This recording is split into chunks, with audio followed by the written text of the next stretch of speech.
Hello ହଁ ଆପଣ request କରୁଛି ଯେ ଷ୍ଟ୍ରାଇକ୍ ହଟେଇ ଦିଅନ୍ତୁ। କାହିଁକି? 2 ବର୍ଷ ହେଇଗଲାଣି ଟିକେ ହଟେଇ ଦିଅନ୍ତୁ। ଆପଣ ଏତେ ରିକ୍ୱେଷ୍ଟ କଲା ପରେ ଯଦି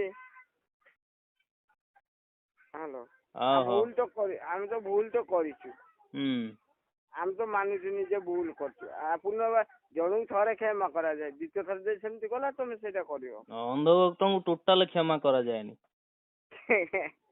ହ୍ୟାଲୋ ମୁଁ କଣ ତମର ସେ ବିଜେପି ନେତାଙ୍କୁ କହୁନ ତମର ଷ୍ଟ୍ରାଇକ୍ ହଟେଇଦେବେ, ମତେ କାହିଁ ରିକ୍ୱେଷ୍ଟ କରୁଛ? ନା ସେ ମୁଁ ତାଙ୍କୁ ଭଲ ଭାବରେ ଆମେ ଜାଣି ସାରିଲୁଣି, ବୁଝିପାରିଲ ନା? ଯୁଗର କେହି ନୁହେଁ କାହାର, ବୁଝିପାରିଲ? କେହି ନୁହେଁ କାହାର, ପୁଣି ତମର ବିଜେପି ହଉଥିଲ ହେଲ ମନା ନାହିଁ। ତମେ ଯୋଉ ଯେକୌଣସି ଦଳକୁ ସମର୍ଥନ କର, ହେତର ମୋର କିଛି ଯାଏ ଆସେ ନାହିଁ। ମୋ ସାଙ୍ଗରେ ଲାଗିଆ, ମୋ ଭିଡିଓ ପକେଇବା ତମ ପ୍ରୋଫାଇଲ ପକେଇକିରି ପୁଣି ତାକୁ ରୋଷ୍ଟିଂ କରିବା, ଗାଳି ଗୁଲଜ କରିବା, କଣ ଦରକାର ଥିଲା? ଗାଳି ଗୁଲଜ ଆମେ କରୁନୁ ତ।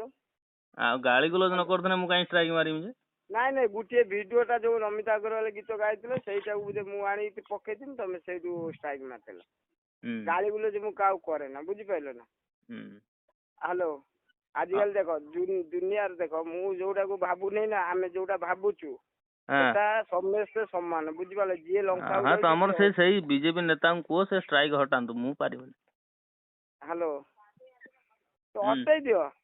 ମୁଁ କହିନି ତ, ମୋହନ ମାଝୀଙ୍କୁ ରିକ୍ୱେଷ୍ଟ କର କି ତମର ବିଜେପିରେ ଆଉ ଯିଏ ଅଛନ୍ତି ଆଲା କମାନ ତାଙ୍କୁ ସବୁ କୁହ ସେ ଷ୍ଟ୍ରାଇକ୍ ହଟାନ୍ତୁ। ଆପଣ ପକେଇଛନ୍ତି ତାଙ୍କୁ କେମିତି କହିବୁ? ବହୁ କାଡ ପର୍ଦ୍ଦାର ଅଛନ୍ତି ବିଜେପିରେ, ଆଉ ତମେ ବିଜେପି ହଉଥିଲ, ଆଉ ସିଏ ଷ୍ଟ୍ରାଇକ୍ ହଟେଇବେନି, ମୁଁ କେମିତି ହଟେଇ ପାରିବି? ମୋ କହିବା କଥା ଶୁଣନ୍ତୁ ହେଲା। ମୁଁ ସେମିତି ମୁଁ ବୁଝିନଥିଲି, ଯେତେବେଳେ ବୁଝିବାକୁ ଚାହିଁଲି, ବୁଝିପାରିଲ ନା? ସମସ୍ତଙ୍କୁ ବି କହିଛି, କହିଲା ପରେ ବି ଏ କଥାକୁ କେହି ଶୁଣୁନାହାନ୍ତି। ଯୋଉ ପ୍ରତାପ ଷଡଙ୍ଗୀ ଅଛନ୍ତି, ହ୍ୟାଲୋ ପ୍ରତାପ ଷଡଙ୍ଗୀ କତିକି କଲ୍ କରିଥିଲି, ସିଏ ବି କହିଲେ ସିଏ ଟିଙ୍ଗା ରକମର କଥାବାର୍ତ୍ତା କଲେ, ମୁଁ ଆଉ ତାଙ୍କ କଥାକୁ କାଟିଦେଲି। ସେ ପ୍ରତାପ ଷଡଙ୍ଗୀଙ୍କୁ କହୁନ ସେ ଷ୍ଟ୍ରାଇକ୍ ହଟେଇ ଦିଅନ୍ତୁ। ନାଇଁ ମୁଁ ଜାଣିଲି, ମୁଁ ସମସ୍ତଙ୍କୁ ଚିହ୍ନୁଛି କିଏ କୋଉ ବାଗିଆ। ଆମେ ଯଦି ଆଜି ଦଳ ପାଇଁ କାମ କରୁଛୁ, ଯଦି ଆଜି ଗୋଟେ ଅସୁବିଧା ପଇଲା ଆମ ସାଥ ଦଉନାହାନ୍ତି, ଆମର ବଡ ଅସୁବିଧା ପଇଲା ଏମାନେ କେମିତି ସାଥ ଦେବେ? ସେଥିପାଇଁ ତ ଦଳରୁ ଆମେ ଛାଡି ଦଉଛୁ, ବୁଝିପାରିଲ ନା?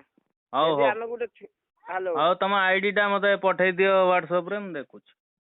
ଟିକେ ଶୁଣନ୍ତୁ, ମୋ କଥାଟା ଶୁଣନ୍ତୁ। ହ୍ୟାଲୋ ମୁଁ ଭାବୁଛି କଣ, ଯଦି ଆଜି ଆମେ ଗୋଟେ ଛୋଟ ଅସୁବିଧାରେ ପଡିନି, ଯଦି ଏମାନେ ଶୁଣିବେ, ଆମେ ତାଙ୍କ ପାଇଁ କେତେ ଟାଇମ ଦଉଛୁ, କେତେ ଆମେ ଟାଇମ ଦଉଛୁ, ଦିନ ରାତି 24 ଘଣ୍ଟା ତାଙ୍କୁ ଟାଇମ ଦେଲା ପରେ ଆମ ପାଇଁ 1 ମିନିଟ୍ ଟାଇମ ଦେଇପାରୁନା, ସେ ଦଳ ପଡିକି ଲାଭ କଣ?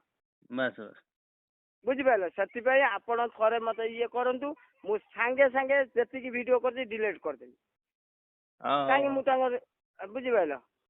ତମେ ଆଇଡି ଟା ପଠେଇ ଦିଅ, ମୁଁ ଦେଖୁଛି। ଆଜ୍ଞା ହଉ।